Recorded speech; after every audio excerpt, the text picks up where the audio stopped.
ඔයා දැනගත්ත වශයෙන් ගන්න ඒක ගැන කතාවක් නැහැ. ඒක අඳුරන්න බෑනේ නේද? පෙන්නන්න බෑ. ඒ කියන්නේ සායනාසේව දන්නවසත් මට දැන්නවසත් දෙක අඳුරන්න බෑ. අපි වචනකින් මාරු කරගත්තා. වචන සත්‍යයන්නේ පන්නක් තියෙනවා. ඒක බොරුව. බොරුව නෑ. ඉතින් මේ රසය අපි අතපත් දින කියන රසයක් තියනවා නේ එකම ආහාරය. පේන දෙයක් තියෙනවා. ඒ අපිට තියෙන ආහාරය හොඳයි. පේන දේ අපිට දිවෙන් දැක ගන්න දේ, නාසයෙන් දැනෙන දේ. ඒ සම්බන්ධ කාට අහන්න තියෙන දේ. කය හරන්න තියෙන දේ. මේ පස් දිනකටම ආයතන පහ කියන්නේ එකක්. ආයතන පහේම පස් දිනකට 25ක් නැහැ. මෙතෙන්දී පේන දේ ගත්තාම පස් දිනකටම එකක්. එහෙනම් නැහැ එකක්. මේ ලෝකේ කියන්නේ එකම හැකට. තේරුණා? ඔයාගේ හැම එකක් මගේ හැම එකක් කියන කාරණාව වෙන්නේ නැහැ එතනදී. ගොඩක් කේක් කෑල්ලක් තිබුණොත් ඒ කේක් කෑල්ල පේනවා කියන කාරණාව අර පස් දිනකටම එකයි. පස් දිනක් හිටියොත්. ඇහැ එකක් වෙනවා. නේද? ඇහැ එකක් කියන කුමන හේතුවක් නිසාද? ඒක කේක් කෑල්ල නිසා. නේද? අපි දැක්කේ කේක් කෑල්ල. තනියක් කියනවා අර පස් දිනකටම ඇහැ පස් ආකාරයක් ඉන්නේ. කේක් කෑල්ල කියනවා රතු පාට, නිල් පාට වර්ණයක් තියෙනවා. අර පස් දිනකට මේකේ ඉතියමයි. මම රතු පාට කියලා කලින් ඔයාට කියන්නේ රතු පාට තියෙනවා කියලා. අතුමයි. එහෙනම් මම මෙතන මේකේ දෙන්නම් මේ පස් දිනාගේ මේ ඇහැ කියන කාරණාව පහක් නෙවෙයි. ඇස් පහක් නෑ මෙතන. මේ පස් දිනාට පහළ වෙච්ච ඇහැ එක ධර්මයක්. තේරුණා කියන්නේ තේරුණා පුළුවන්. එක ඇහැ තියෙන මෙතන. දැන් එතන පේනවා කියන කාරණාව සිද්ධ වෙනවානේ. ඒ කියන්නේ පස් දිනාටම සිද්ධ වෙනවානේ. ඒ සිද්ධ වෙන පහ එකිනෙකට අඳුරන්නේ නැහැ. එකිනෙකට හඳුනන නැති හේතුව පස් දිනකට පේනවා නම් ඒ පේනවා කියන කාරණාව එකක්. එතන ඇස් පහක් නැහැ. පස් දිනකට තියෙන එකම ඇහැ පමණයි. ඒකයි එකිනෙක අඳුරන්නේ. මේක ඥානයක් නෑ මොනින් දකින්න ඕනේ. මේ අපි රසය ගත්ත දැන් කේක් කෑල්ල අල්ලුවා පස් දිනක් අඳුන කේක් පස් දිනක් කේක් කෑල්ල අල්ලුවා අල්ලුවා කේක් කෑල්ල අල්ලුවා කියන ධර්මතාවය පස් දිනක් කෑල්ලුවා නෙවෙයි. එකම ධර්මයක්. පේනවා කියන එක පස් දිනකට පේනවා කියන එක එකම ධර්මයක්. එතන තියෙන්නේ පස් දිනකේ ඇසෝටි දැක්කට එක හැංගින්නේ. මේ වගේ මේ කාම ලෝකෙ කොච්චර ඇස්සක්ද යම් දෙයක් දකින්න එකම දේ. යම් දෙයක් දැකලා ලව්වනට ගිහින් කියන තාක් කෙනෙක්. දහස් ගාණක් පිරිසක් දැකලා ගිහින් කියන කෙනෙක් නොදැක කෙනෙකුට දේ එකම දේ කියන්නේ කියලා. ඒක මොනවද? ඉස්තර වෙනස් වෙන්න පුළුවන් දැක්ක දේ එකක්. හිතන විදිහ වෙනස්. විතර දේ වෙනස් වෙන්න පුළුවන් දැක්ක දේ එකක් කියලා. ඒ කියන්නේ අර දහස් ගාණක් දෙනා ගිහිල්ලා බැලුවා පෙන්නලා තියෙන එකම දේ. ඒ නිසා මේ ලෝකේ අපි පුද්ගලත්වය වෙනම හදාගෙන ඇස් වෙනම හදාගෙන හිටියට ඇහැ කියන එක මේ ලෝකේ එකම ධර්මයක්. ඒ නිසා යම් කෙනෙක් ඇහෙන් මිදුනොත් ලෝකෙ මිදුණා කියන්නේ ඒකයි. ලෝකෙ මිදුණා. ඇහැ ලෝකෙ කියන්නේ ඒක තමයි. අනිත් ආයතන තුනේ තියෙනමයි. අපි පස් දිනක් අතින් කේක් කෑල්ලක් ඇල්ලුවොත් ඒ අල්ලනවා කාය ස්පර්ශය කියන එක එකම ධර්මයක්. පස් දිනක් පස් ආකාරයක් කියන්නේ එකම ධර්මයක්. හැබැයි මේ අරගෙන හිතන ආකාරය වෙනස් වෙන්න පුළුවන්. චේතනා. මේ ආයතන එකක්. ඒ නිසා ඇස, කන, නාසය, දිව, ශරීරය කියන මේ මාංශ රෝග සාපේක්ෂව මේ සාන්ත ප්‍රජාවචන තියෙන ඇස, කන, නාසය, දිව, ශරීරය කියන එක මේ මුළු ලෝකෙම තියෙන පහරේ. කෝටි ගණන් ජීවත් වුණා ඒ කෝටි ගණන්ම තියෙන එක ඇහැ. කෝටි ගණන්ම තියෙන්නේ එක කනයි. ඒ කෝටි ගණන්ම තියෙන එක දිවයි. කෝටි ගණන්ම තියෙන එක නාසයයි. කෝටි ගණන්ම තියෙන එක කයයි. මේ ආයතන පහ එකක් තමයි. කෝටි ගණන්ට පහයි තියෙනවා. එහෙනම් අපිට මේ කෝටි ගණන් මිදෙන්න ගොඩාක් ඇසාවද කරන්න ඕනේ. එක හැයවද ගන්න. මගේ හැයවද වෙනකොට සියලු නැසල මම මිදෙනවා. තිරිසන් පෙරේත මේ හැම ඇහෙම මිදෙනවා. ඔබ තමයි තේරුම් ගන්න. අපි මේ ලෝකේ ගොඩාක් ඇස් දකිනවා. එහෙම තියෙන එක ඇහැ. පස් දෙනෙක් දකින දේ එකම දේ නා. එතන ඇහැක් නෙමෙයි තියෙන්නේ. එකම ඇහැ තමයි තියෙන්නේ. පස් දෙනෙක් දකින දේ. යම් කෙනෙක් ඒ දකින දේ අරගෙන පස් දෙනා හිතන ආකාර පහක් වෙන්න පුළුවන්. හොඳද? එයාට තේරෙන දේ එකක්. මේ තුන්ලෝකෙම එක ඇහැ තියෙන්නේ. සියලු සත්‍යයන් දිහා බැලුවොත් එකම ඇහැ තියෙන්නේ. ඒ ඇහැ කුසල වෙන අකුසල වෙන්න පුළුවන්. කුසල අකුසල කියන ධර්මතා දෙක එන්නේ චේතනාවමයි. ඒක වෙනස් වෙන්න පුළුවන්. පේන දේ එකක්. බලලන්ත, කුරුල්ලන්ත, මනුස්සයන්ට, දෙවියන්ට, බ්‍රහ්මයන්ට පේන දේ එකක් වෙනවා. දෙවියෝ කියන්නේ නැද්ද මනුස්ස ලෝකේ කියන? අපි කියන්නේ දිව්‍ය ලෝක කියන. එකක් නේද? දෙවියෝ දිව්‍ය ලෝකෙට බ්‍රහ්ම ලෝක කියනවා. නැහැ. දිව්‍ය ලෝක කියලා කියන්නේ. අපි මනුස්ස ලෝකෙට අපි කියන්නේ මනුස්ස ලෝක කියන්නේ. ඒ වගේ පින්පව් දෙක වෙනස් වෙන්න පුළුවන්. ඒ වුණාට මේ ලෝකෙ ඔච්චර සත්‍යය කියන්නේ පේන දේ එකක්. බලන්න පේන දේ එකක්. අපේ චේතනාව වෙනස්. මනුස්සයෙකුයි බාධකුයි දකින්න දේ එකක්. මොකද ඒකනේ වර්ණය. වර්ණය එකයි. හැබැයි හිතන දේ වෙනස්. හිතන දේ වෙනස්. පේන දේ එකයි. ඒක නිසා මේ තුන් ලෝකෙම තියෙන්නේ ආයතන පහක් විතරයි. එක ඇහි තියෙන කෝටි ප්‍රකෝටි ගණන් අසංඛ්‍ය ගණන් සත්‍යෝ ජීවත් වුණාත් මේ සියලු සත්‍යයන්ට තියෙන්නේ එක ඇහක් පමණයි. දැන් සමහර අයට සුකුම රූපක පේන කියන්නේ මගේ දැස්සල්ට සාපේක්ෂව ගත්තොත් සුකුම රූප පේනේමයි සුකුම රූප නොපෙන්නේමයි එහෙම කියන්නේ කෙලෙස් මත එහෙම රඳාපවත් තියෙනවානේ. ඒ කියන්නේ අර සම්මුතිය. එහෙනම් ඇයට පේන එකක් කියනවා. දැන් අපිට කේක් එකක් තියනවා කියන්නේ නේද? මේ ඉර ගන්න ඉර සුකුම රූපයක්ද නැද්ද? ඉර සුකුම රූපයක්. ඉර කියන්නේ සුකුම රූපයක්. මොකද?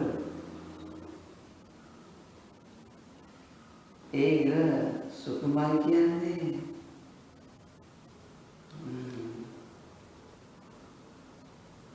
වැටෙන්නේ දොරල් බිත්ති මේවා. මහතෝ සුකුමයි. සුකුමයි. ඇහැ රංගල තියෙන වර්ණය. ඒ වර්ණය කියන කෙනා සුකුම වෙන්නේ. වර්ණේ කාලක තොලන්ත වෙන්නේ නැහැ. සුකුම නිසා අරන් බැරි. සුකුම රූප අරන් බැරි. නේ. ඕලාක් වෙන්නේ කොතනින්ද මේක? මොහේ සාපේක්ෂ තමයි ඕලාක් වෙන්නේ. එතකොට මෙතන සුකුම වෙලා තින්නේ අපිට පේන දේ චේතනාවද? චේතනාවයි. සුදු කියලා හිතන යනවා සුකුමයි. චේතනාවයි සුකුමයි. චේතනාවයි මොහොත සාපේක්ෂව මෙතන සුදු තියෙනවා. මම ඇල්ලුවා. අනුෝදායකයි. දැන් ඒකට සුකුමයි ඕදායකයි කියන අපි වෙන් කරේ චේතනාව සාපේක්ෂව නෙවෙයි. චේතනාවට අනුවයි. එතකොට සුකුමයි ඕදායකයි කියන ධර්මතාවය දෙන්නේ බාහිර වස්තු සාපේක්ෂව නැත්නම් චේතනා සාපේක්ෂව. චේතනා සාපේක්ෂව.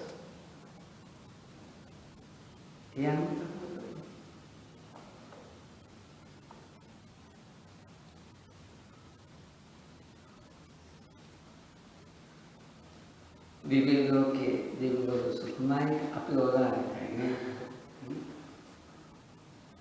දිව්‍ය ලෝකයේ දෙවියන්ට තව දෙවි කෙනෙක් සුකුම නැහැ. ඕදායකයි. එතන අපිට දෙවිවරු සුකුම නැද්ද? දෙවිවරුන්ට අපු සුකුමයි.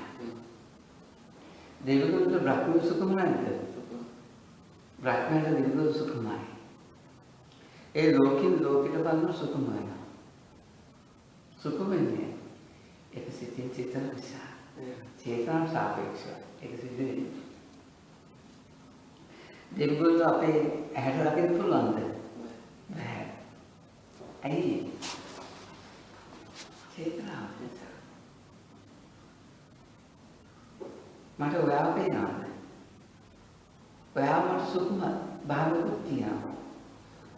ඔයාව මට ඕලාරික භාවකුත් තියෙනවා. අවිද්‍යාව සාපේක්ෂව ඔයාව මට ඕලාරිකයි. හොඳද?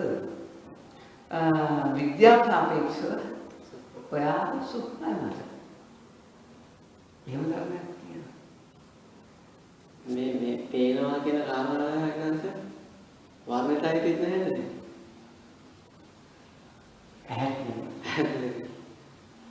එයා මනසෙන් පමණ චේතනාව. චක්කුම් පරිච්ඡ රූපේත උත්පත්ති චක්කු විඥානං කිංගං සංපස්සෝ. අසත් බාහිර රූපය මේ විඥානය හඳුනාගෙන එකතු නිසා පේනවා කියලා කියනවා.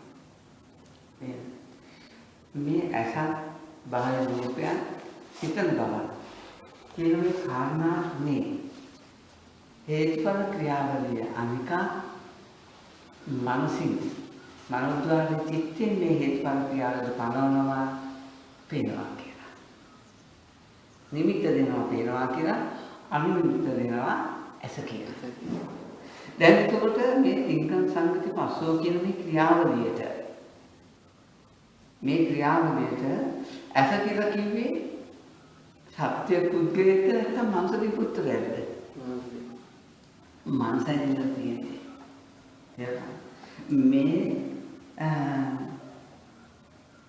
මේ ප්‍රසාදය ආලෝකය සිතන බව කියන විඥානය කියන කාරණා තුන නිසා පේනවා කියන කාරණාව මේක තමයි ඇහැ කියලා පැනෙන්නේ මනස. අපි මෙන්න මේ ඇහැ කියන කාරණාව අයින් කරලා මේ හේතුඵල ක්‍රියාව විතර දකින්න පුළුවන්. ඊළඟට අපිට යනවා ගැඹුරට යනවා අධ්‍යයනය කරන්න යනකොට ධානයට එනවා. අන්නේ ධාන ලෝකෝත්තර ධාන පැත්තට යනකොට තමයි ඒක වෙන්නේ. ඒ කියන්නේ මේෙන් සම්පූර්ණ නිදලා තියෙනවා. අර අවිද්‍යාව සහගත මේ සත්‍යෝ මේ කය ඇහැ කියලා හිතේ තියාගෙන ඉන්නවා නම් ඒකෙන් මිදිච්ච බවක් තියෙනවා. අවබෝධ ඥානයක් තියෙනවා. බුදුදහම කියන්නේ අවබෝධ ඥානයක්. ඒකයි බුදුදහමේ නිවන් දකින්න අපිට අවබෝධයෙන් යනවා. සත්‍ය දැකීම. නුවණ වැටෙනවා.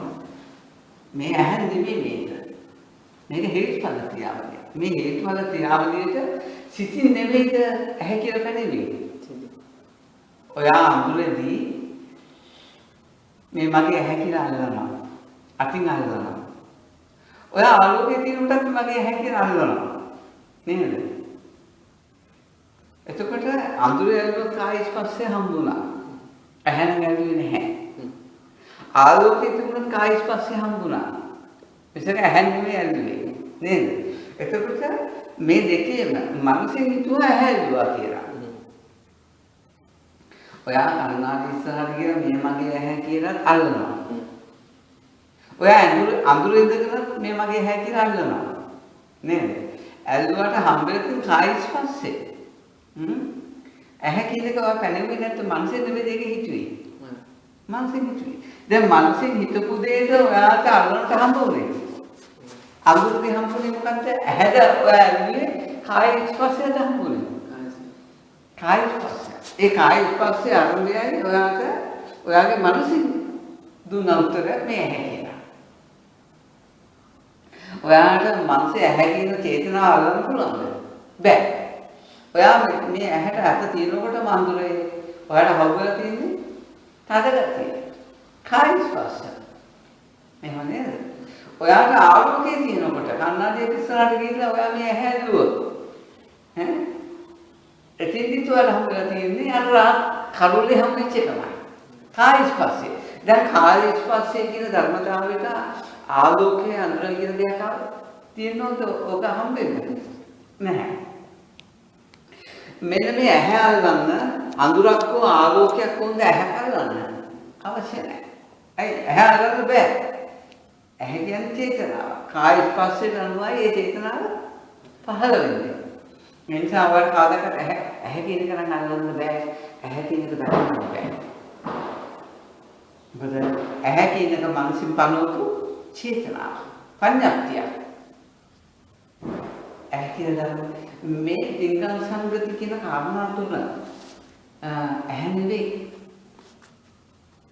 ඒක ඒ හේතුඵල ක්‍රියාවලියට මනසෙන් පනවනවා ඇහැ කියලා. අන්නේ මනසෙන් පනවන එකයි අපි මේක වෙන් කරගන්නවා. මනස අනික චක්කු පරිච්ඡ රූපේ උපදි චක්කු විඥාන කියන හේතුඵල ක්‍රියාවලිය තව එකක්. මේක නුවණින් අවබෝධ කරගන්න.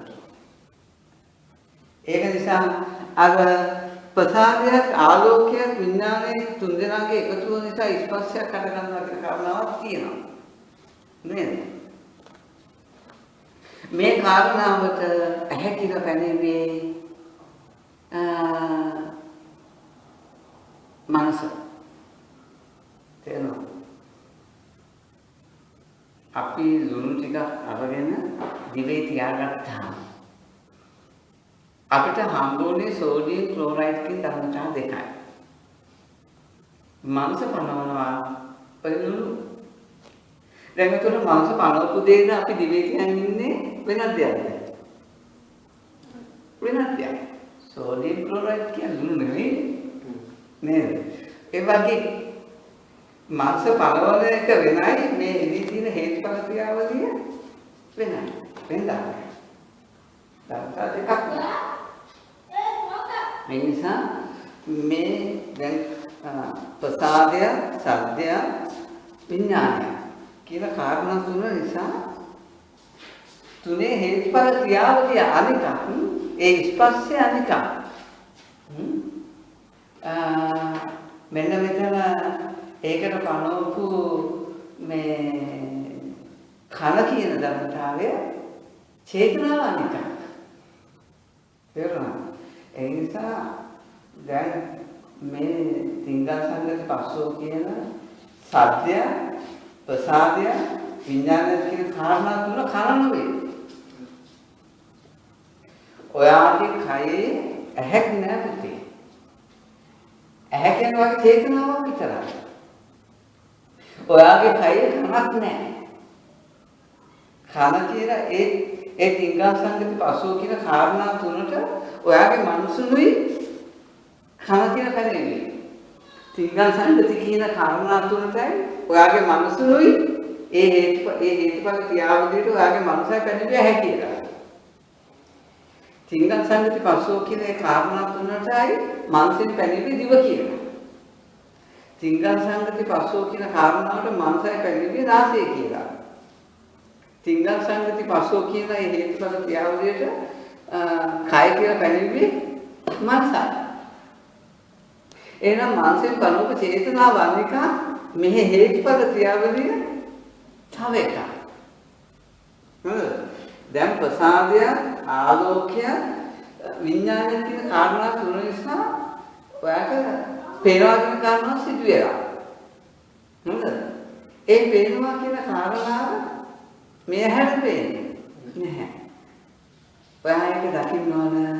ඔයාගේ කයින් නැති දෙයක් හැටියට. ඔයා දකින්න ඕන.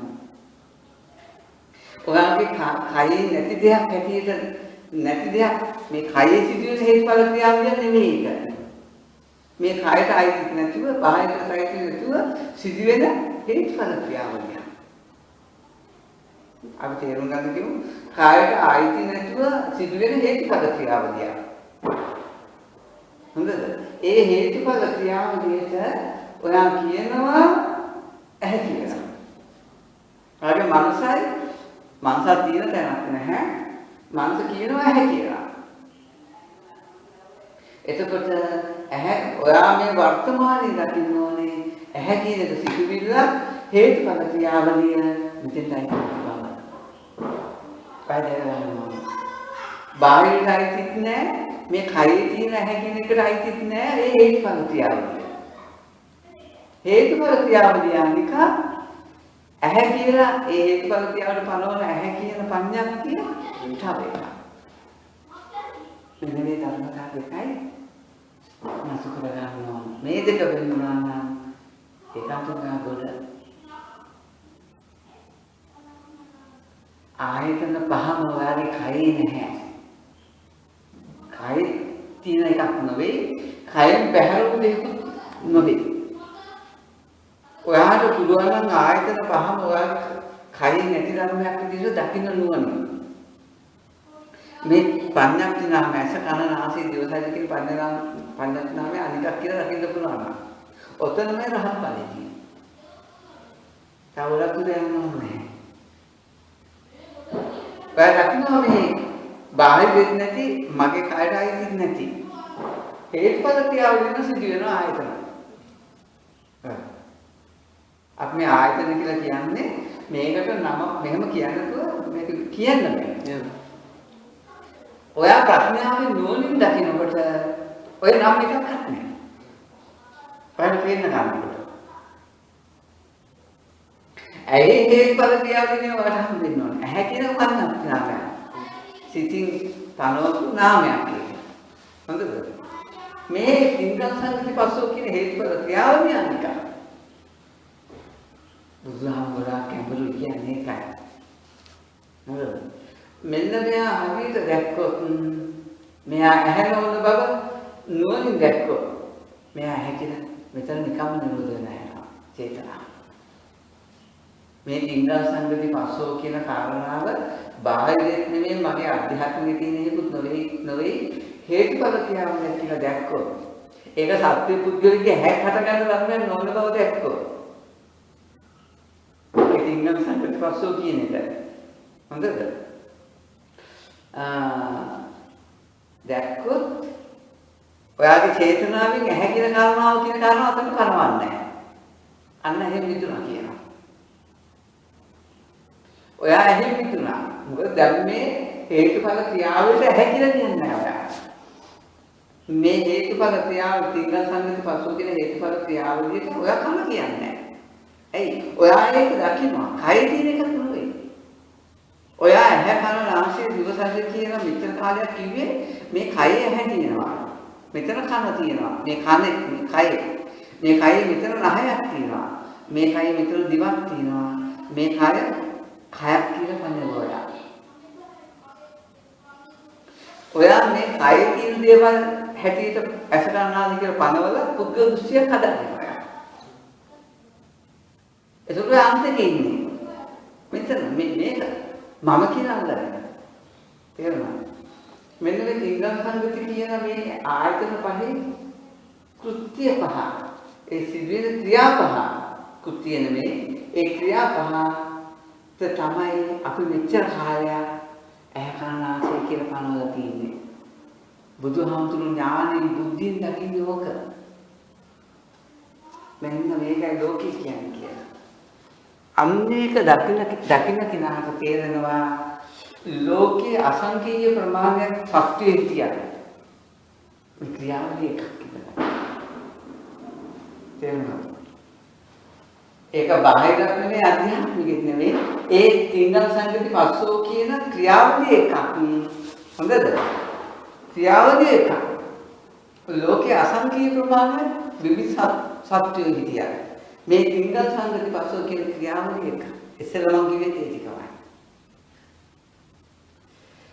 එතකොට මේ තිංගල් සංගති පස්සෝ කියන ක්‍රියාවලියට ඇහැ කියලා පනවපු නිසායි අන්න 5 දෙනෙක් දැක්කා 10 දෙනෙක් දැක්කා කියලා කියනවා. අරය කියන මාත් දැක්කා. එයා කියන මාත් දැක්කා. මාත් දැක්කා කියලා පෙන්නනවා. මෙන්න මේ හේතුඵල ක්‍රියාවලිය වලින් දැක්කොත් හේතුඵල ක්‍රියාවලිය මේ තුන් ලෝකයේ හේතුඵල ක්‍රියාවලිය ලක්ෂ අසංකීය ගණන් නැහැ. තිංගල් සංගති පස්සෝ කියන හේතුඵල ක්‍රියාවලිය අසංකීය ප්‍රමාණයක් සත්‍යෝ හිතියන් එකයි. අනේකේ දැක්කොත් මේ ක්‍රියාවලිය දෙන්න අපි ඇහැ කියන පනවන්නේ කියන්නේ. දොර පේනවා නම් 5 දෙනෙකුට 5 දෙනා තුළ සිදුවෙන හේතුඵල ක්‍රියාවලිය 5 දෙනාටම අයිති නැහැ. බාහිරට අයිති නැහැ, අධ්‍යාත්මිකට අයිති නැති හේතුඵල ක්‍රියාවලිය තිංගල් සංගති පස්සෝ කියලා හේතුඵල ක්‍රියාවලියක් යනවා. ඒ හේතුඵල ක්‍රියාවලිය බාහිර තියෙනෙකුත් නෙමෙයි, අධ්‍යාත්මික තියෙනෙකුත් නෙවෙයි. කිසිම 5 දෙනෙක් කියන 5 දෙනාට අයිති එකකුත් නෙවෙයි. එන්න මෙතනින් දැක ගන්නවා. මේ ගොඩක් යවුයි. ඒකයි මම කියන්නේ මම මේ ධර්මය ඔයාලගේ භූමියට තේරෙන මට්ටමින් කියලා ඉවරයි. දැන් මේ කියන මට්ටම ගොඩක් යහපුරුයි. තේරුණාද? මේ මුළු තුන් ලෝකෙම චක්කුසය කියලා පැනෙවහම එක හේතුඵල ක්‍රියාවලියක් විතරක් තියෙනවා. මේ තුන් ලෝකෙම සියලු සත්‍යයන්ට තියෙන්නේ තිංගල් සංගති පස්සෝ කියන එක ධර්මයක් විතරයි. කාරණා තුනක එකතුවෙන් ස්පර්ශයක් අරගන්නවා කියන කාරණා එක ධර්මයක් විතරයි. අන්නේ එක ධර්මය හටගෙන නිරුද්ධ වෙන බව දැක්කොත් තුන් ලෝකේ හටගෙන නිරුද්ධ වෙන බව දකිනවා. දිව්‍ය ලෝකේ වෙනම බ්‍රහ්ම ලෝකේ වෙනම අපිට නිරුද්ධ කරන්න අවශ්‍ය නැහැ. මෙන්න මේකයි අපි ඉගෙන ගන්නවා. මේ අති ගැඹුරුම තරම් මේ කිව්වේ. මෙන්න මේ හේතුඵල තිංගල් සංගති පස්සෝ කියන හේතුඵල ක්‍රියාවලිය හරියට දකින්න පුළුවන් නම් එයා ඇහෙන් මිදෙනවා, කනෙන් මිදෙනවා, දිවෙන් මිදෙනවා, නාසයෙන් මිදෙනවා. ඇහෙන් මිදෙනවා, කනෙන් මිදෙනවා, නාසයෙන් මිදෙනවා, දිවෙන් මිදෙනවා කියන්නේ, කය මිදෙනවා කියන්නේ ඇයි? චේතනාවෙන් මිදෙනවා. අන්න චේතෝ විමුක්තිය එනවා මේ තිංගල් සංගති පස්සෝ කියන මේ කාරණා තුනේ මිදීමට කියනවා ප්‍රඥා විමුක්තිය කියලා. තේරුණානේ මම කියන්නේ? ඒ නිසා ප්‍රඥා විමුක්තිය මොකද්ද? චේතෝ විමුක්තිය මොකද්ද කියන එක තේරුම් අරගෙන ඉන්නත් ඕන. එහෙනම් චේතනාවෙන් මිදීම දැන් මේ වෙන ආලෝකය, ප්‍රසාදය, විඥානය කාරණා තුනේ එකතුව නිසා වෙන්නා වූ හේතුඵල ක්‍රියාවලියට මනසෙන් තමයි මේ ඇහැ කියලා කනවන්නේ. මේ වෙන තිංගල් සංගති පස්සෝ කියන මේ හේතුඵල ක්‍රියාවලිය තමයි බුද්ධියෙන් දකින්නේ. චේතනා බුද්ධියෙන් දකින්න බෑ. හොඳද? අපි දකින්නේ ක්‍රියාව. මේ තිංගල් සංගති පස්සෝ කියන ක්‍රියාවලිය අපි බුද්ධියෙන් දකින්නේ. අන්න තිංගල් සංගති පස්සෝ කියන ක්‍රියාව බුද්ධියෙන් දැකීමට කියනවා ප්‍රඥාව කියලා. අන්න ඒක දකිනකොට චේතෝ විමුක්තිය ඇති වෙනවා. මේක ඇහැ නොවන බව හේතුන්ගේ ක්‍රියාකාරීත්වයක් තියෙන බව නුවණින් දකිනවා. පඤ්ඤාප්ති නැතිලා යනවා. චේතනාව. අන්න චේතෝ විමුක්තිය ලැබෙනවා. යම් දවසක මේ හේතුඵල ක්‍රියාවලිය නැතිලා යයිද? ඒකට කියනවා ප්‍රඥා විමුක්තිය කියලා. හේතුඵල ක්‍රියාවලිය කවදද සාමුදින් නැති වෙන්නේ? හේතුඵල ක්‍රියාවලිය නැති වෙන්නේ අනුපාදා පරිනිර්වාණය. තේරුණාද? මේ හේතුඵල ක්‍රියාවලිය සිදු වෙනවා තිංගන් සංගති පස්සෝ කියන.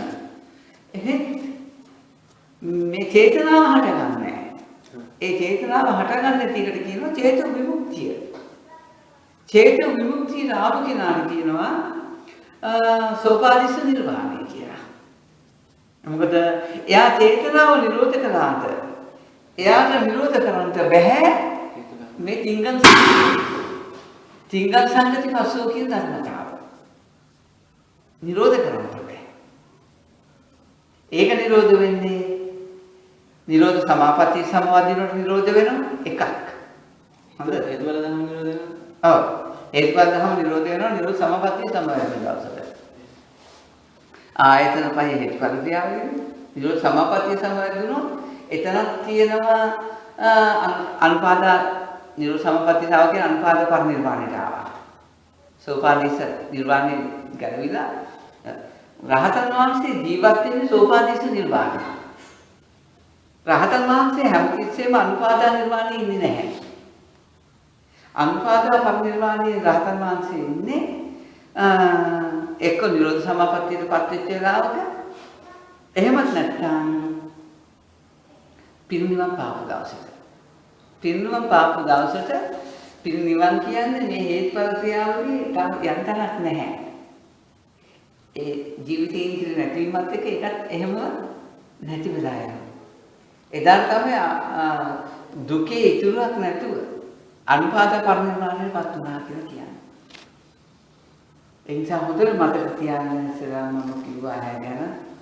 දැන් මේ ඇස කියන එක අපි පනවපු නමක්. තිංගන් සංගති පස්සෝ කියන කාරණාවට පනවපු දෙයක් තමයි ඇස කියන එක. තිංගන් සංගති පස්සෝ කියන එකට පනවපු නමක් තමයි කන කියන එක. අනිත් ආයතනත් එහෙමයි. එතකොට තිංගන් සංගති පස්සෝ කියන කාරණාව මාතෘ සිදුවෙන්නේකුත් නොවේ. තිංගන් සංගති පස්සෝ කියන ඒ හේතුඵල ක්‍රියාවලිය බාහිර සිදුවෙන්නේකුත් නෙවෙයි. අනිතන ඒක තමන්ගේ ඥානයෙන්ම අල්ලගන්නවා. ඒක ප්‍රඥා ගෝචරයි. ඒකයි මග්ගා ඥාන දර්ශන විසුද්ධිය කියන උත්තර. ඒක නිසා අවබෝධයෙන්ම අපි මේ ධර්මයේ දැකිය යුතුයි. ඔය අන්‍යෝගයන්නේ දැන් අද ගොඩක් අය ආනාපානය දෙනවා නාසය අග සිහිය පිටවගෙන ඉන්න කියලා කියනවා. සති කමඨහන වශයෙන් මෙහෙම කරන්න කියලා කියනවා. නේද? මාර්ගය වගේ. මෙච්චර තිබුණේ. මේ හොයාගෙන යනවා. මේ තිංගන් සංගති පස්සෝ කියන මේ අපි කට්ටිය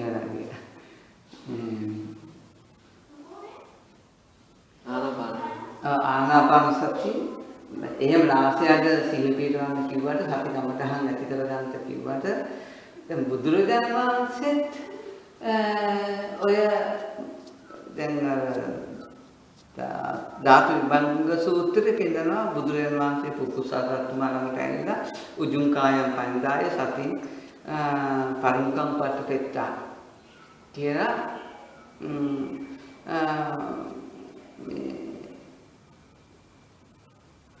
පාදේ තියෙනවා බුදුරජාණන් වහන්සේ කියන්නේ ඒක දැන් ඔය කියපු පාලි පාඨයේ අර්ථය අද විග්‍රහ වෙන්නේ නාසය අග සති කමඨහන පිළිව ගන්න කියලා.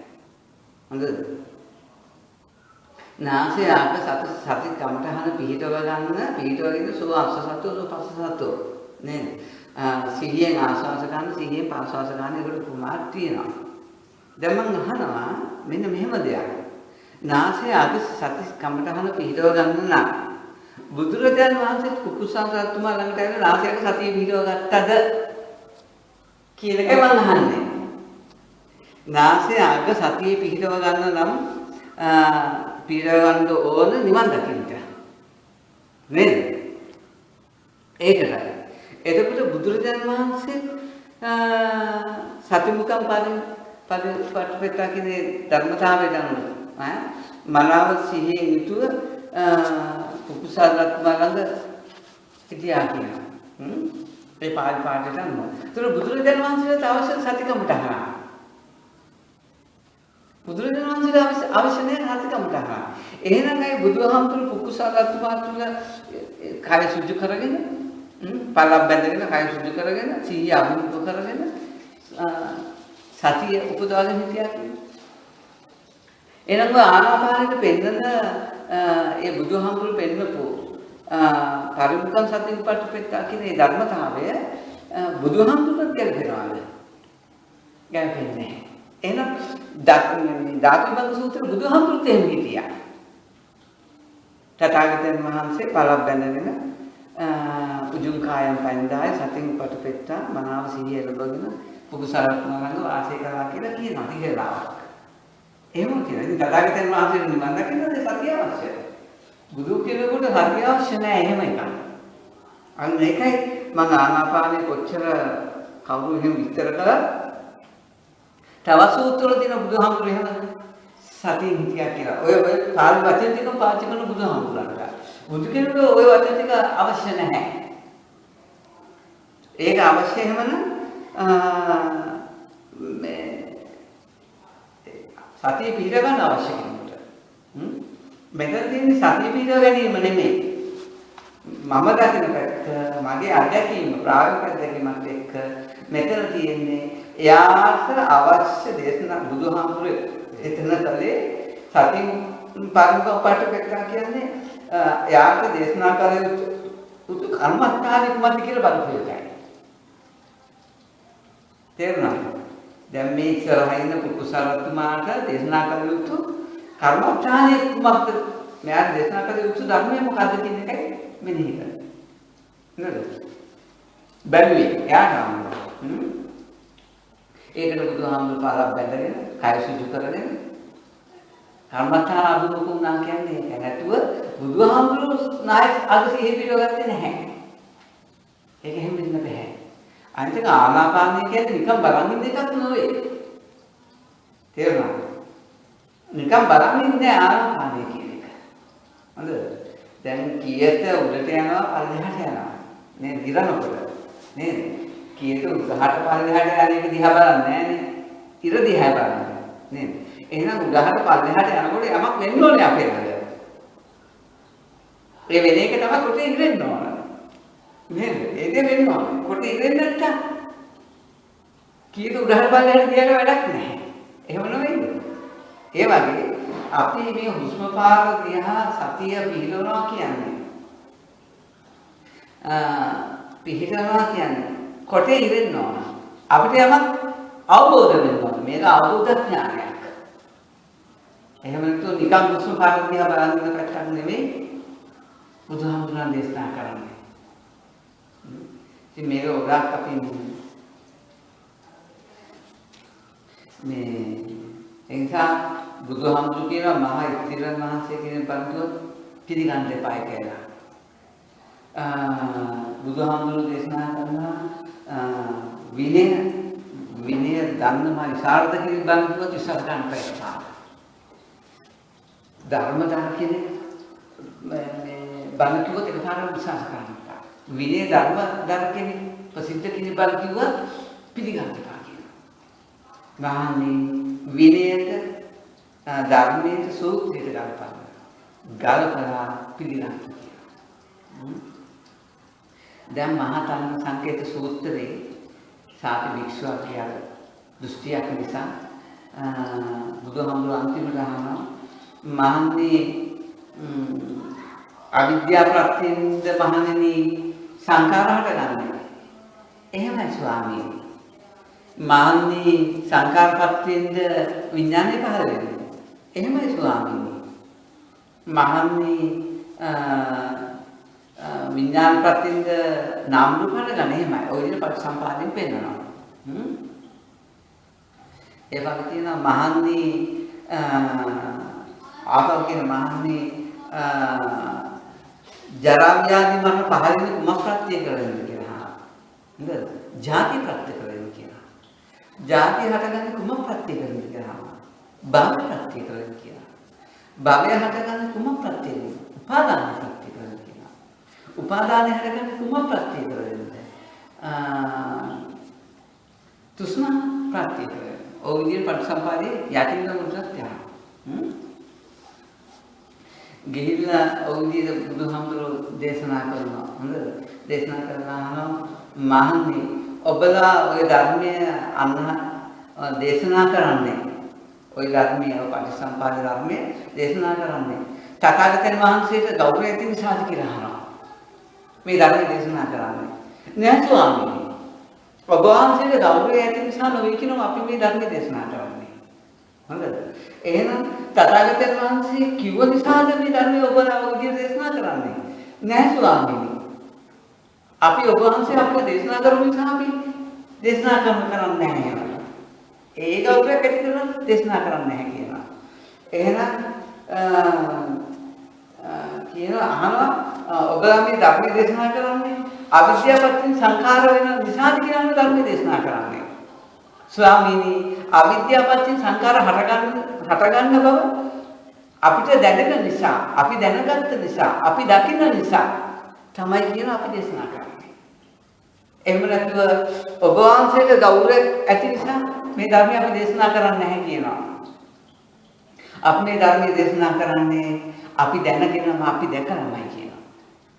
හරිද? ඔබ වහන්සේ කිව්වට අපි මේ ධර්මය දේශනා කරන්නේ නැහැ. අපි මේ ධර්මය දේශනා කරන්නේ අපි දැනගෙන අපි දැකලාමයි දේශනා කරන්නේ. ඒ පාර කියනවා මහණෙනි මේ පටිච්චසමුප්පාදේ මේ ධර්මය මම කියන්නේ මේ විදිහට. ඔබලත් ඒ විදිහටම කියන්න කියන අල්ලයිද. එහෙම කියනවා. ඒ නිසා බුදුහාමුදුරු කියනවා මහණනි මං කිව්වා කියලා අපිට මේ ධර්ම විශ්වාස කරන්න එපා. ඔබලාට වැටහෙනවා නම් ඔබලාට දකින්න නම් අවිද්‍යාවපත්‍යෙන් සංඛාර වෙන්නේ කියලා. සංඛාරපත්‍යෙන් විඥාන හට ගන්නවා කියලා. මහණනි ඔබලාට දැනෙන දේ ඔබලා දකින්න දේ විතරක් දේශනා කරන්න කියනවා.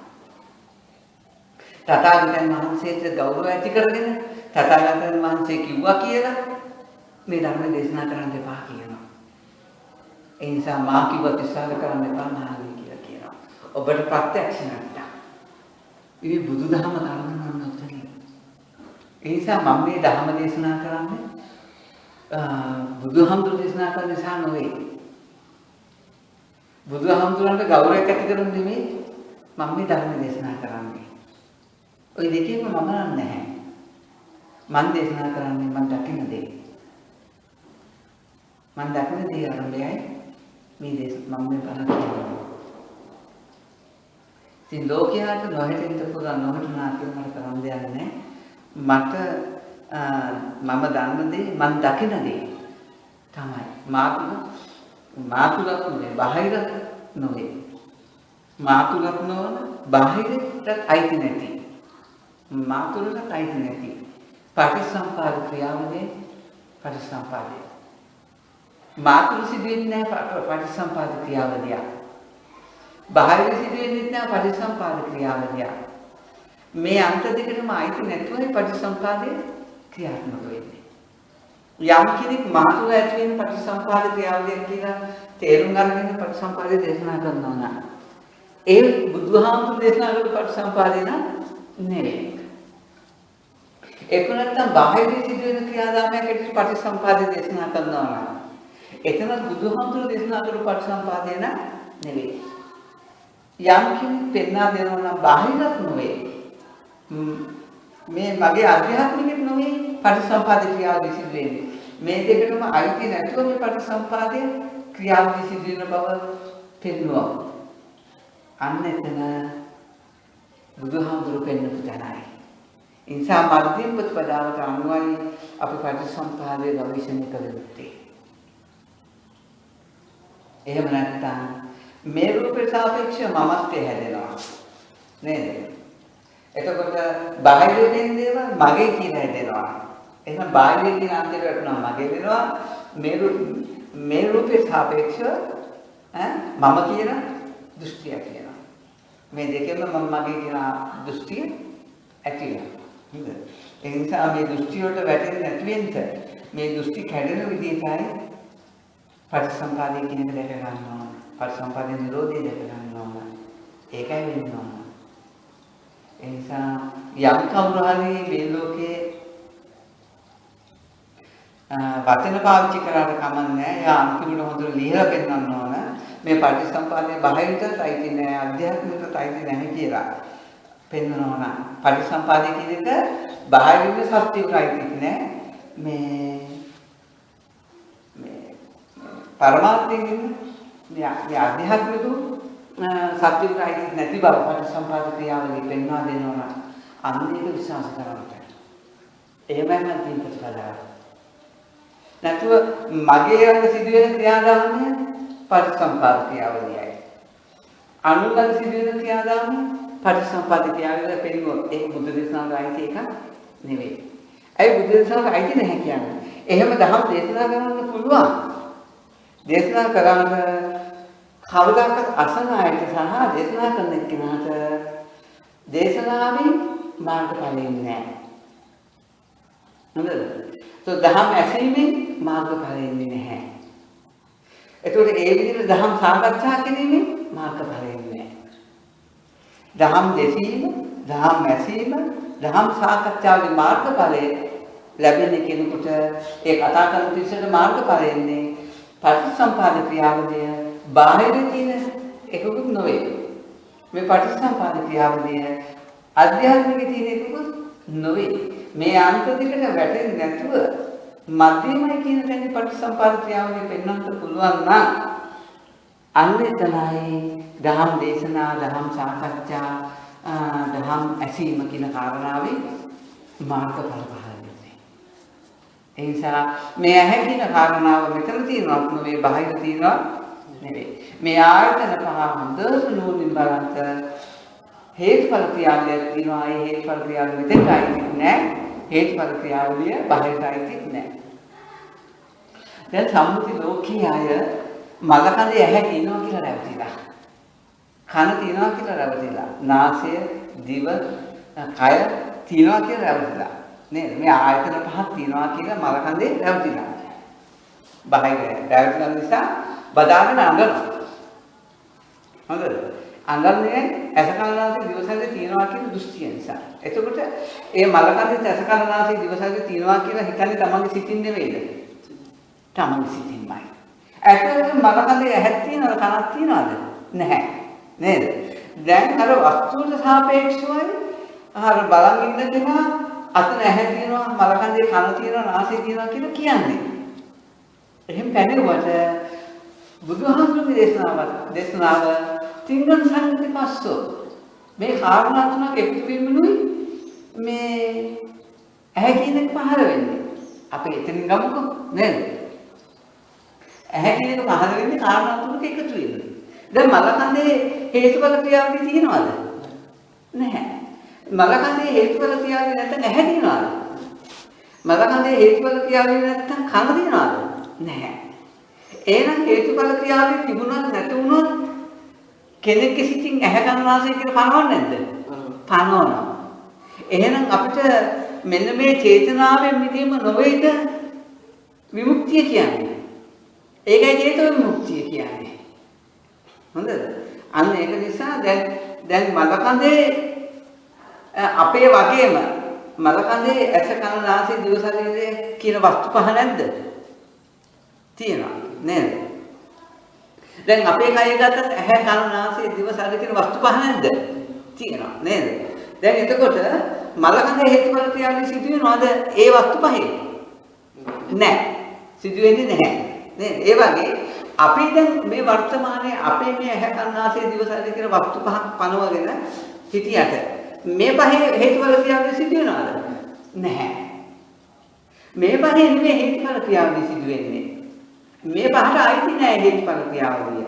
බාහිරට අයිති. එතෙන්ට අයිති නෑ. මේ අධ්‍යාත්මික බාහිර කියන දෙකටම අයිති නෑ. තේරුණාද? මනසේ පනෝප චේතනාවක් තමයි ඇස කියන එක. කන කියන එක වස්තු පහ පනවලා.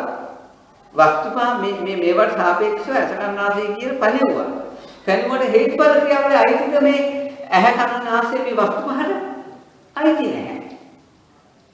මේකට අයිති නැති ධර්මයක්මයි මේ. නේද? එතකොට මලකඳේ හේතුඵල ක්‍රියාවලිය තියෙනවද? ඒක මලකඳේ දැන් ඇහැ කන නාසය තියෙනවද? නැහැ. දැන් ඔයාගේ කයේ වර්තමානයේ මේ ඇස කන නාසය කියන ඒ වස්තු තිබුණාට හේතුඵල ක්‍රියාවලිය සිදු වෙනවද? නැහැ. මලකඳේ දැන් ඇස කන නාසය දිව ශරීරය කියන වස්තු පහ නැද්ද? වස්තු පහ තියෙනවා නේද?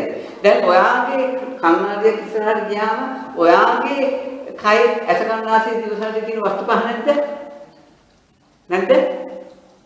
තියෙනවා. මලකඳේ වගේම තියෙන වස්තු පහ. නේද? ඒ කියන්නේ ඒක චේතනා පහක්නේ. ඒක පනවනවා. දැන් මලකඳේ නැහැනේ. ඇහැ කන නාසය හේතුඵල ක්‍රියාවලිය නැහැනේ. නේ තිංග සංගති පස්සෝ කියන ක්‍රියාවලිය මලකඳේ නැහැ. ආයතන පහෙම නැහැ. නැති හින්දා එතන ඇසකන්නාසේ දිවසාරි කියන දෙයක් ඇත්තේ නැහැ. ඒ හේතුඵල ක්‍රියාවලිය පවතින නම් ජීවිත ඉන්ද්‍රිය පවතිනවා. ඔය හේතුඵල ක්‍රියාවලියට ජීවිත ඉන්ද්‍රිය කියලා කියන්නේ. තේරුණාද? ජීවත් වෙනවා කියන්නේ ඒකටයි. හොඳද? දැන් එතකොට ඔයාගේ කයේ මලකඳේ වස්තු පහ තියෙනවා. ඔයාගේ කයේ වස්තු පහ තියෙනවා. එහෙනම් මලකඳේ හේතුඵල ක්‍රියාවලිය නැහැ. වස්තු පහ තිබුණාට. දැන් ඔයාගේ කයේ වස්තු පහ තිබුණාට හේතුඵල ක්‍රියාවලිය තියෙනවද? ඒත් නැහැ. තේරුණාද? ඔයාත් දෙදියා හිටියට මේ මගේ ඇහැ, මේ මගේ කන, මේ මගේ නාසය, දිව, කය කියලා හිතීතියා හිටිය වස්තු පහ පැනෙවුවට මනසේ. මනසෙන් මේක පැනෙවුවට හේතුඵල ක්‍රියාවලිය මේ වස්තු පහට අයිති නැහැ. වස්තු පහට අයිති නැහැ කියන්නේ. වස්තු පහේ චේතනාවට අයිති නැහැ. ඇස කන නාසය දිව ශරීරය කියන්නේ චේතනා පහ. ඒ චේතනා පහට අයිති නැහැ මේ හේතුඵල ක්‍රියාවලිය. මේ වස්තු පහට අයිති නැහැ හේතුඵල ක්‍රියාවලිය. දැන් මගේ වර්තමාන කයෙත් ඒ දෙමයි සිදු වෙන්නේ. මලකඳ ගත්තොත් මලකඳෙත් වස්තු පහට අයිති නැහැ. වස්තු පහේ දැන් හේතුඵල ක්‍රියාවක් නැහැ. අපි හිතනවා මලකඳේ ඇහැ කන නාසය දිව ශරීරය කියනවා කියලා. ඒ චේතනා පහට අයිති නැහැ. මලකඳේ දැන් හේතුඵල ක්‍රියාවක් නැහැ. මම ඇස කන නාසය කියලා හිතුවාට එතන එහෙම හේතුඵල ක්‍රියාවලිය සිදු වෙන්නේ නැහැ. ඒ මලකඳේ තියෙන සිදුවීමමයි මේ වර්තමානයේ දැන් මගේ ළඟ තියෙන්නේ. මම ඇස කන නාසය කියලා හිතුවාට ඒ චේතනාව තුළ හේතුඵල ක්‍රියාවලිය තිංග සංගති පස්සෝ කියන හේතුඵල ක්‍රියාවලිය සිදු වෙන්නේ නැහැ. මම සිතින් මේව ඇහැ මේ කන මේ නාසය කියලා මේ කායයට සාපේක්ෂව වස්තු පහ පැනෙවට ඒ වස්තු පහේ මේ හේතුඵල ක්‍රියාවලිය සිදු වෙන්නේ නැහැ. තිංග සංගති පස්සෝ කියන ක්‍රියාව සිදු වෙන්නේ නැහැ. අන්න අධ්‍යාත්මිකෙත් නැහැ මේ හේතුඵල ක්‍රියාවලිය. ඒ කියන්නේ වස්තු පහෙත් නැහැ මේ හේතුඵල ක්‍රියාවලිය. චේතනාව අධ්‍යාත්මිකේ නැහැ කියන්නේ චේතනාවෙත් මේ හේතුඵල ක්‍රියාවලිය නැහැ. වස්තු පහ කියන්නේ බාහිර මේ බාහිර මේ වස්තු පහෙත් මේ හේතුඵල ක්‍රියාවලිය වස්තු පහට අයිති නැහැ කියලා දකින්න. අන්න අධ්‍යාත්මිකයි බාහිරයි කියන මේ ධර්මතා දෙකෙන්ම මිදිලා මේ දෙකටම අයිති නැති තිංග සංගති පස්සෝ කියන හේතුඵල ක්‍රියාවලිය සිදු වෙනවා මේ ආයතන පහේ. ඔන්නෝක දෙක ගන්නවා. ඔන්නෝකට කියන මධ්‍යම ප්‍රතිපදාව වෙනවා කියලා. ඇස කියලා හිතපු චේතනාවේ හේතුඵල ක්‍රියාවලියකුත් නැහැ. ඇස කියන කනෝකු මේ වස්තුවේ මේ කයේ තියෙන මේ වස්තුවේ හේතුඵල ක්‍රියාවලිය සිදු වෙන්නේ නැහැ. මේ දෙකටම අයිති නෑ මේ තිංගම් සංගති පස්සෝ කියන ක්‍රියාවලිය. මලකඳ ගත්තත් මලකඳ දිහා අපි බලලා අපේ රූපේ දිහා බලලා වගේම අපි මලකඳ දිහා බලලා ඇහැ කියලා හිතන චේතනාව තියෙනවා. ඒ වගේම මලකඳේ ඇහැ කියන වස්තුවක් සම්මුතියනම තියෙනවා. එහෙනම් ඒ වස්තුව බාහිරයි මගේ චේතනාව අධ්‍යාත්මිකයි. එහෙනම් අධ්‍යාත්මිකයි බාහිරයි කියන ධර්මතා දෙකටම අයිති නෑ තිංගම් සංගති පස්සෝ කියන හේතුඵල ක්‍රියාවලිය. මෙන්න මේකයි මධ්‍යම ප්‍රතිපදාව. මේකයි පටිසම්පාදයේ මධ්‍යම වෙනවා කියන්නේ. තේරුණාද? පටිසම්පාදයේ අයිති නෑ බාහිරට අයිතිත් නැහැ. අධ්‍යාත්මිකට අයිතිත් නෑ. අධ්‍යාත්මික කියන්නේ චේතනා පැත්ත. බාහිරයි කියන්නේ මේ වස්තු රූප පහ. ඇහැ කියලා අපි සම්මුතිය පනවගෙන තියෙන වස්තු නාසය කියලා පනවගෙන තියෙන එක තමයි බාහිර. මේ දෙකටම අයිති නෑ පටිසම්පාදයේ ධර්මතාවය. අවිද්‍යාව පත්‍ය සංඛාරා කිව්වහම මේ දෙක එකට එකතු වෙනවා. ඒක තමයි වෙන්නේ.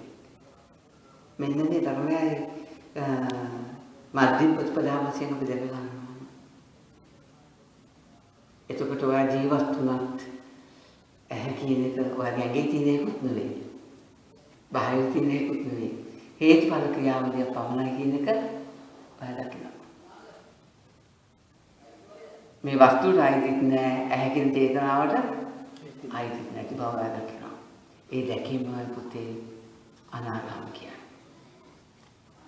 දෙලින්ම අනාගාම. ආපහු ලෝකෙට ආපහු එකතු නෑ ඔය. මජ්ක්‍ධිම නිකායේ මූල පඤ්ඤාසකේ පළවෙනි සූත්‍රයේ පෙන්නනවා මෙන්න මේ අනාගාම පුද්ගලයා චේතෝ විමුක්තිය පැමිණිච්ච කෙනෙක් කියලා. අනාගාම පුද්ගලයාගෙන් චේතෝ විමුක්තිය පැමිණිච්ච කෙනා. රහතන් වහන්සේ කියන්නේ ප්‍රඥා විමුක්තිය පැමිණිච්ච කෙනා. ධර්මතා දෙකයි. හොඳට මතක තියාගන්න. අනාගාමී පුද්ගලයා කියන්නේ චේතෝ විමුක්තියට පැමිණිච්ච කෙනා. රහතන් වහන්සේ කියන්නේ කවුද? ප්‍රඥා විමුක්තියට පැමිණිච්ච කෙනා. මොනවායි කතාවේ. ඉතින් සෝවාන් සකදාගාම කියන එක මෙහා ගොඩක් ඒ ওই විද්‍යාව පහළ කරගන්නට ඒ විද්‍යාව පහළ කරගන්නට මාර්ගය උපදවාගත්ත කෙනා තමයි සෝවාන් සකදාගාම කියන්නේ.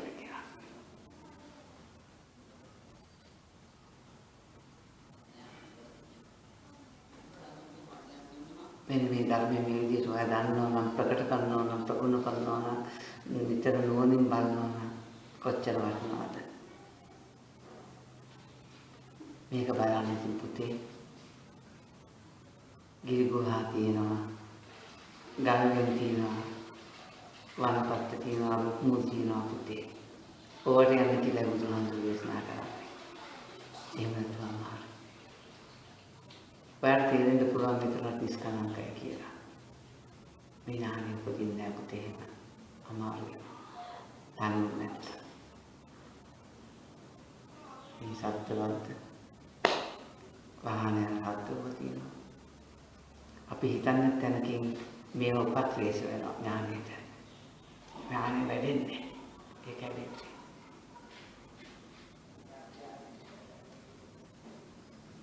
ජනශූන්‍ය වෙනවා. බුදුහාමුදුරුවෝ දේශනා කළා. නිසා අපේ මනස අපේ හැමතිස්සෙම නවත්තන නිසා බුදුහාමුදුරුවෝ මොකද කිව්වේ කියන එක හොයලා බලන්න අරගෙන කටයුතු කරන්න. ඒ බුදුහාමුදුරුවෝ දේශනා කරපු ධර්මයේ අර්ථය ගන්නවා එහෙම සම්මත. එනිසා බුදුදහම කියන්නේ ඔහේ බලන එකක් නෙවෙයි හොඳට විමසලා හොඳට නුවණින් දකින එකක් ඇත්ත. ඒක තමයි බුද්ධහම කියන්නේ. තේරුණාද?